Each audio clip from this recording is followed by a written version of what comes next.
ദൈവനാമത്തിന് മഹത്വമുണ്ടാകട്ടെ. ദൈവം ഭൂമിയിൽ മനുഷ്യനെ സൃഷ്ടിച്ചത് ദൈവത്തെ സ്തുതിക്കുവാനും ആരാധിക്കുവാനും വേണ്ടിയാണ്. ഈ ഭൂമിയിൽ ദൈവം നമുക്കാക്കിയിരിക്കുന്ന മണ്ഡലങ്ങളിൽ, വാസസ്ഥലങ്ങളിലിരുന്ന്, ആരാധനാലയങ്ങളിലിരുന്ന് ദൈവത്തെ നാം സ്തുതിക്കുകയും ആരാധിക്കുകയും മഹത്വപ്പെടുത്തുകയും വേണം. വളരെ കാലങ്ങളായി നാം കേൾക്കുന്ന ഒരു പദമാണ്, അല്ലെങ്കിൽ വാക്കാണ്, അല്ലെങ്കിൽ ഒരു വാചകമാണ് യേശു രണ്ടാമതും വരുന്നു.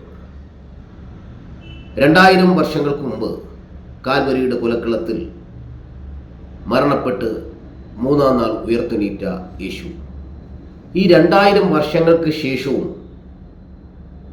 വരുന്നു എന്ന് ദൈവഭൃത്യന്മാർ, ദൈവദാസന്മാർ അവരുടെ സുവിശേഷ പ്രസംഗത്തിലൂടെ, പരസ്യ യോഗങ്ങളിലൂടെയൊക്കെ വിളിച്ചു പറയുന്നതിൻ്റെ അർത്ഥം എന്താണ്?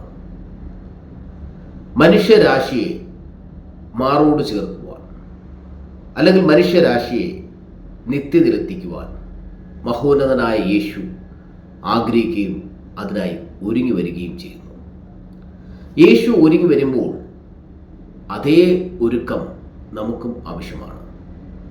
പാപപങ്കിലമായ ഈ ഭൂമിയിലെ ജീവിതത്തിൽ മനുഷ്യൻ അറിഞ്ഞും അറിയാതെയും ചെയ്തു കൂട്ടുന്ന പാപങ്ങളും ശാപങ്ങളും അവൻ്റെ നിത്യതയ്ക്ക് തടസ്സമായി നിൽക്കുമ്പോൾ കർത്താവിൻ്റെ രക്തത്താൽ കഴുകൽ പ്രാപിച്ച് വിശുദ്ധിയിൽ ജീവിക്കുവാൻ ആഗ്രഹിക്കുകയും അതിനായി വാഞ്ചിക്കുകയും ചെയ്ത് നിത്യനായ ദൈവത്തിനോടൊപ്പം സ്വർഗത്തിലേക്ക് പോകുവാൻ തയ്യാറെടുക്കപ്പെടേണ്ട ഒരു ജനതയാണ് നാം. ദൈവത്തിൻ്റെ സ്വന്തം ജനം, ദൈവത്തിൻ്റെ മക്കൾ. ഹല്ലേലൂയ. ലോകം അതിൻ്റെ അവസാനത്തിലേക്കാണ്.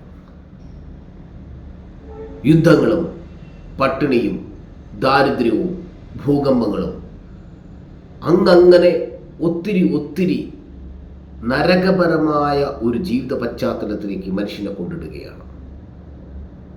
പട്ടിണി മൂലം മരണപ്പെട്ട, അല്ലെ പട്ടിണി മൂലം മരിക്കുന്ന ജനതകൾ പോലും പല രാജ്യത്തുമുണ്ട്. യുദ്ധങ്ങളുടെ അകമ്പടിയിൽ പലതരം ഭയാനകമായ അന്തരീക്ഷത്തിൽ മരണപ്പെടുന്നവരുണ്ട്. അപകടങ്ങൾ, ദുഷ്പ്രവൃത്തികൾ ഒക്കെ രാജ്യത്ത് പെരുകിക്കൊണ്ടിരിക്കുകയാണ്.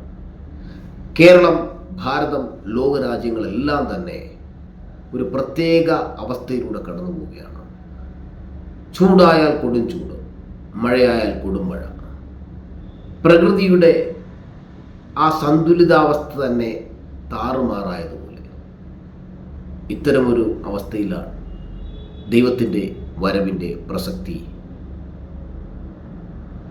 ചൂള കത്തുന്ന പോലൊരു ദിവസം വരുന്നു എന്ന് പറഞ്ഞത് എത്ര അർത്ഥവത്താണ്.